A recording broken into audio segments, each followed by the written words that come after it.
This is a video of the aftermath of a strike in the al-Shati refugee camp in Gaza. According to journalists working for CNN, the attack came during intense Israeli bombing Sunday night. The IDF has not commented on the incident. United Nations officials today said 70% of people in the Gaza Strip are displaced, many living in conditions a statement called, quote, inhumane. The Secretary General said that Gaza is becoming a, quote, graveyard for children. Israel's ambassador to the UN lashed out at the comments, called for the Secretary General's resignation. Emily Callahan is a nurse, activity manager for Doctors Without Borders, MSF. She was evacuated last Wednesday and arrived back in the U.S. just over the weekend. First of all, how does it feel to be out?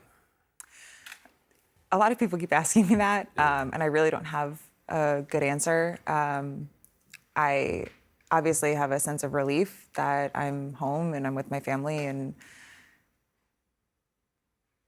feel safe for the first time in 26 days. And I'm having a really hard time finding any joy in any of it because me being safe is the result of having to leave people behind. People watching this have seen images from Gaza. They've seen the hospital images. They've seen the horror of children dead, day after day after day after day. I mean, they've seen all the images. But to actually be there and to experience it, you're experiencing all these things which a camera can never capture. So could you just talk a little bit about when you close your eyes at night, what is it you think about now? I think the answer to that question, I think I'll start at KYTC, which was, we were relocated about 5 times over the course of 26 days due to security concerns. And one of the places we wound up was the Khan Yunis training center. We call it KYTC. That's when people had evacuated to the south. So you were in the south of Gaza at that point. Yes, when we went to below Wadi Gaza line. And there were, by the time we left there were 35,000 internally displaced people living alongside us. There were children with just massive burns down their faces, down their necks, all over their limbs.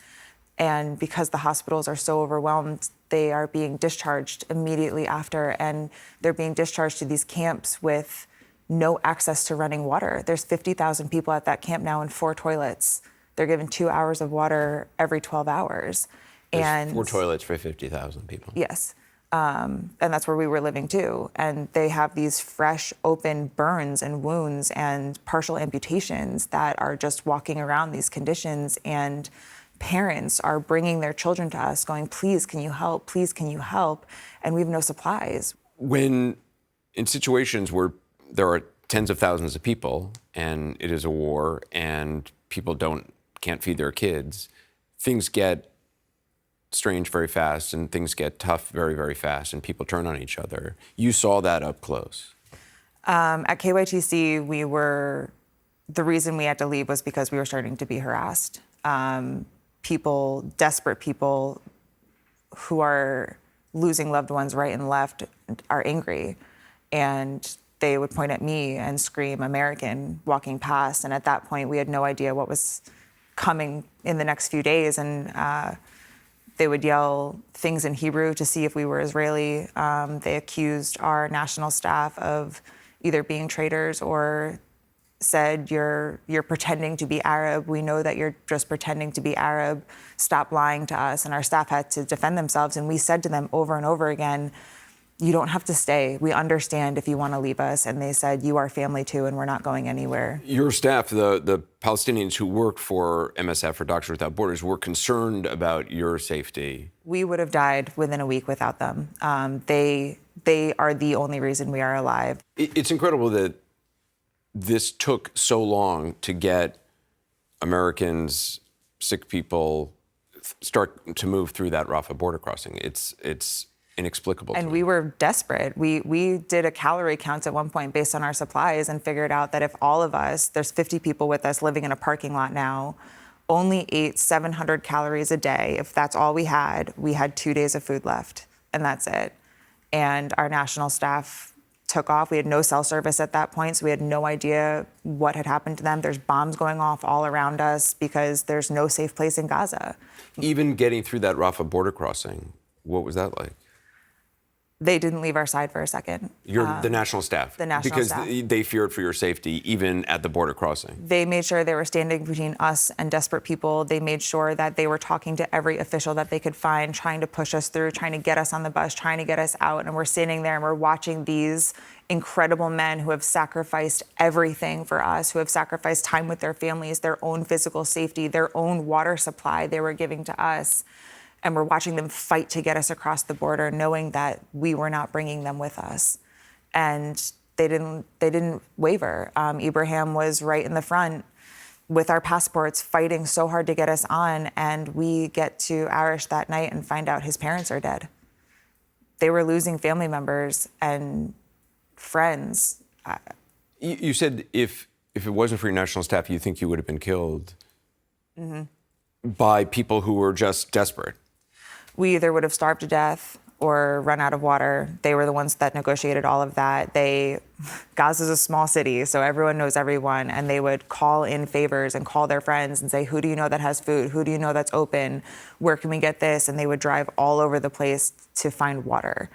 And when we ran out of bottled water in Gaza, they were the ones that were able to figure out that the water truck was coming here at these times, and oh, I know this guy has a grocery store and they still have power sometimes. I think I can probably get something from them. Like when I say we would have starved to death without them, I'm not exaggerating. And in the moments of absolute desperation of civilians, they were steadfast and calm and just talked to them and said, these people are also in the same boat that you are. They have no supplies. They also have no food and water. They are also sleeping outside on the concrete, and did it in such a beautiful way that they were able to talk them down with love and kindness. There was no violence in their heart, and it calmed everyone around them down as well. Would you go back to Gaza? In a heartbeat. In an absolute heartbeat. My heart is in Gaza. It will stay in Gaza. The Palestinian people that I worked with, both our national staff in the office as well as my staff at Indonesia Hospital, were some of the most incredible people I've ever met in my life. When everything went off and we got the notice to move south of Wadi Gaza, I was texting my nurses at Indonesia Hospital, and I said, we lost a nurse weekend one. He was killed when the ambulance outside the hospital was blown up. And I was texting them when we got the evacuation orders, and I said, did any of you move south? Did any of you get out? Like, are any of you coming down this way? And the only answer I got was, this is our community, this is our family, these are our friends. If they're gonna kill us, we're gonna die saving as many people as we can.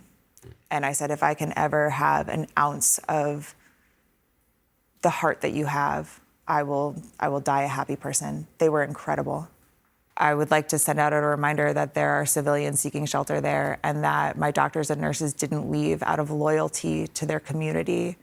And I know that there is an idea being pushed right now that anyone that stayed behind is going to be considered some kind of a threat. And I want to remind people that the people that stayed behind are heroes. The people that stayed behind are they know they're gonna die, and they're choosing to stay behind anyway. You're talking about doctors, nurses in the hospital.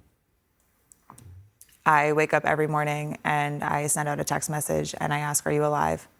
And every night before I go to sleep, I send another message and says, are you alive? Well, Kelly, thank you so much for your time. Thank you.